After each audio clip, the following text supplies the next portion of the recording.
Introduction to numbers. Natural numbers.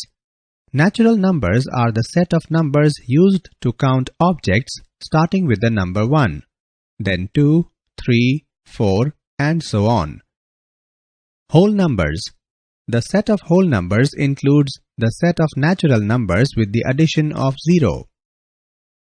Integers. The set of integers includes the set of whole numbers with the addition of negative whole numbers. Rational numbers. Rational numbers include any number that can be written as a fraction with an integer for the numerator and a non-zero integer for the denominator. Rational number also includes all terminating decimals and all repeating decimals. So we can conclude that all natural numbers are included in whole numbers and all whole numbers are included in integers and all integers are included in rational numbers.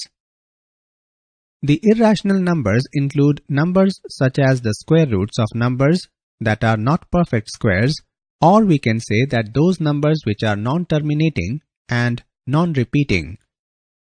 Real numbers. Irrational numbers and rational numbers together form the set of real numbers, which include every number that makes up the number line.